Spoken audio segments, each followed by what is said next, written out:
Salut à tous, on se retrouve aujourd'hui pour une nouvelle vidéo de test. Aujourd'hui, je vais vous présenter le test du Cubo X50, le dernier smartphone de chez Cubo. Enfin, dernier non, parce que là, du coup, on va voir le King Kong 7 et le Max 3 qui a été annoncé, qui je viens de voir sur la boutique officielle Cubo, qui a l'air plutôt prometteur. Donc, c'est un téléphone qui coûte 172 € actuellement.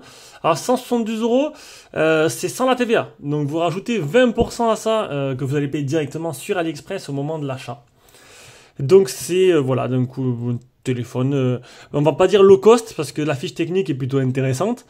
On va voir ce que ça vaut, hein, niveau maintenant, niveau rapport qualité-prix, parce que bon, du coup, ça rapproche d'un téléphone, ça fait à peu près 200 € le téléphone, ce qui commence maintenant à monter en gamme. Hein. Et ben voilà, donc ce test, c'est maintenant. Vous avez pu voir le déballage, on commence de suite. Alors, on commence par les caractéristiques et le design. Alors, c'est un smartphone avec la petite. Alors, on va peut-être, parce que là, c'est sûr que ça fait le fond d'écran est plutôt joli, mais du coup, c'est un peu, c'est pas du tout pratique en fait pour vous montrer les bordures. C'est bizarre, fond d'écran. Voilà, fond d'écran, faudrait un fond d'écran sombre histoire de vous montrer un peu les bordures du téléphone, c'est plutôt voilà, c'est mieux comme ça. Donc voici un peu le design du téléphone avec l'appareil photo qui se trouve central, des bordures qui sont ma foi pas des plus fines hein, de chaque côté, le menton aussi un peu prononcé en bas, mais bon après c'est le tarif qui veut ça. Donc 75 sur 171 de long sur 9 mm d'épaisseur pour un poids de 191 grammes. Et la surface de l'écran par rapport à la surface totale du téléphone est de 87%. Elle existe en deux couleurs, en noir et en vert. On a un écran 6,67 pouces à l'avant en Full HD+, de type IPS. On a ici un appareil photo de 32 mégapixels avec la reconnaissance faciale. Alors, trop de tentatives. Comment ça? Je viens de la faire qu'une fois. Alors, on va refaire. Voilà, il me reconnaît. Bon, il me reconnaît derrière le téléphone. C'est pas. Ah, c'est un peu mieux déjà.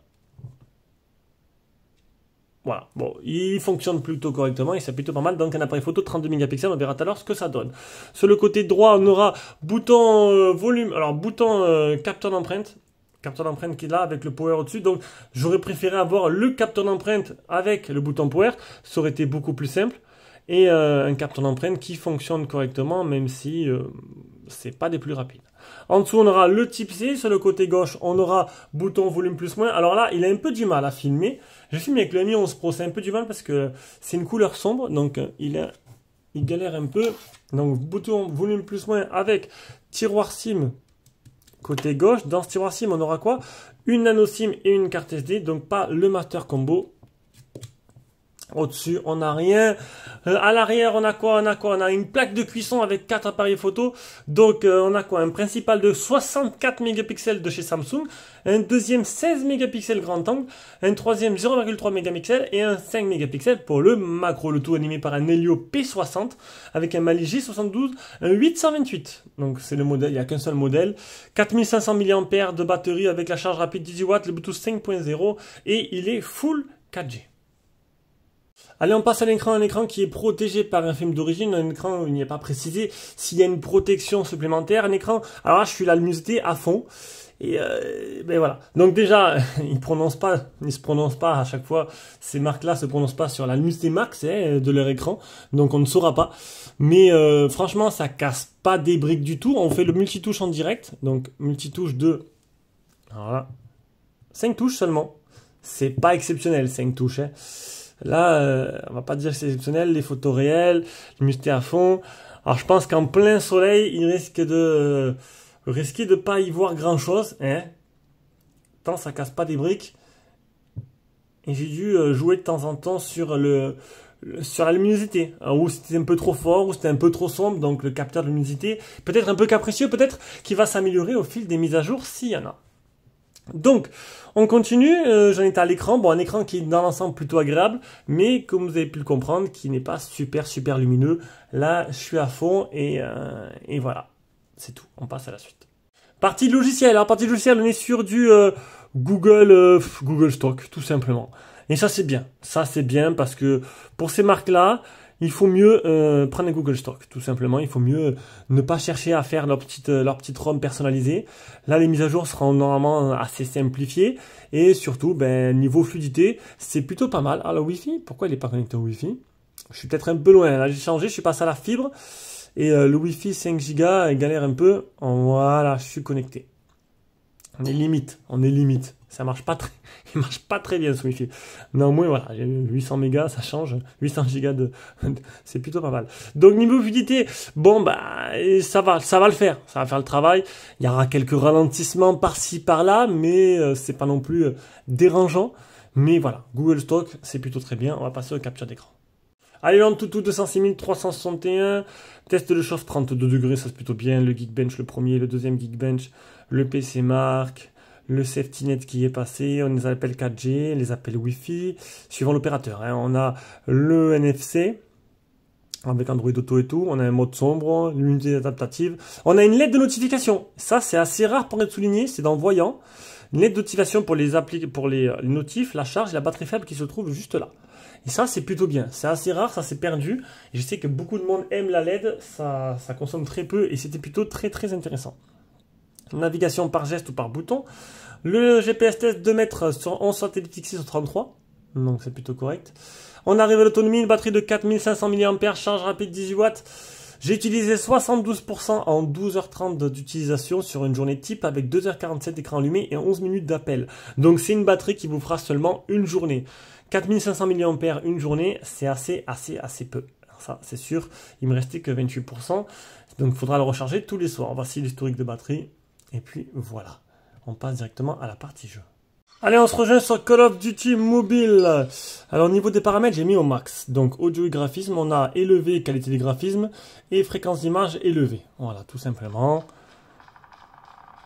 Le tactile réagit très bien.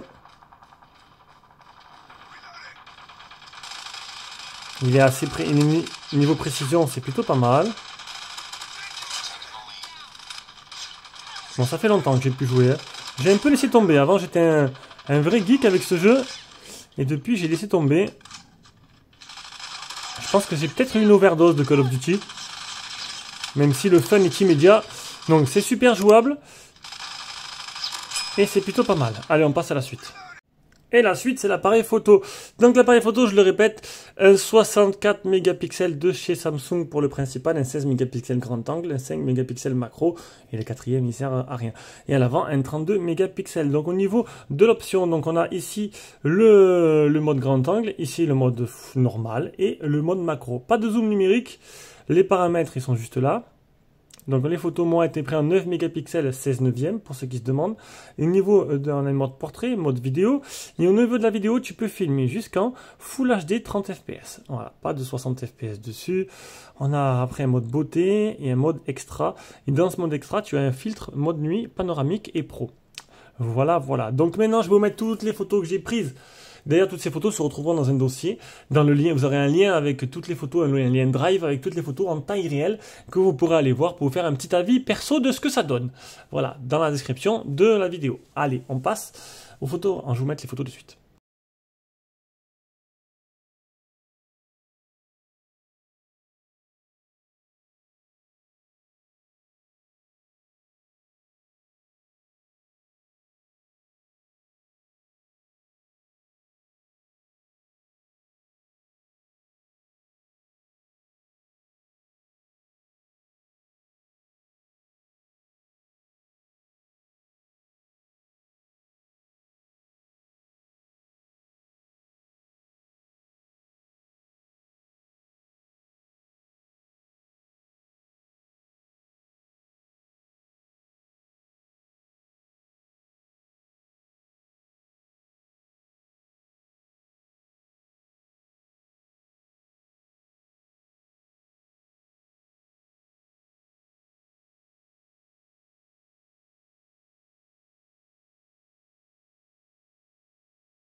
Du coup, on revient avec cet appareil photo 32 mégapixels. Ouh, ça a l'air de laguer pas mal, hein, là.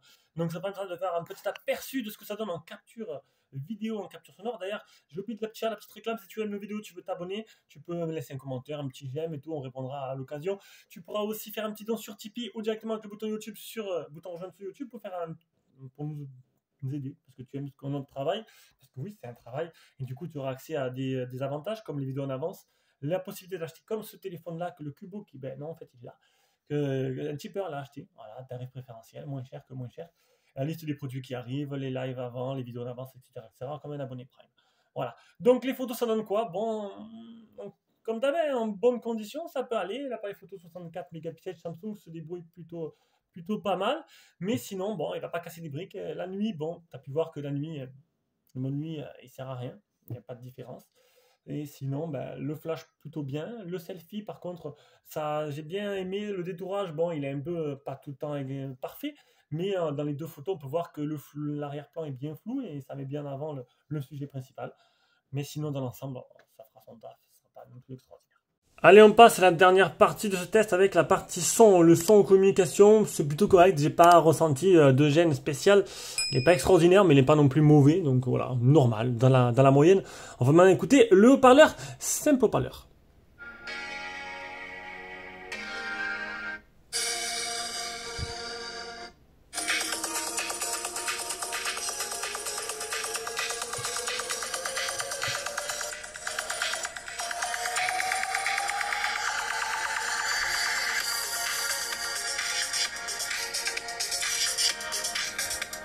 Haut-parleur qui n'est pas super puissant. Bon, le son est plutôt correct, mais ça manque de basse, ça manque de puissance. Bon, après, c'est un téléphone et voilà quoi. Allez, on arrive à la conclusion de ce test. Bon, vous l'aurez compris, ce Cubo X50 aura du mal à rivaliser avec la concurrence, tout simplement, à ce qui se fait autour. Et voilà, voulez-vous dire, qu'est-ce que je voulais que je vous dise de plus? Ben, voilà, 162 € actuellement. À cela, tu rajoutes la taxe, ça monte à 200 et c'est sûr qu'à ce tarif-là, tu as des très très bons téléphones et voilà, tout simplement on va s'arrêter là. Allez, sur ce, je vous fais de gros bisous et on se rejoint pour une prochaine vidéo. Ciao ciao.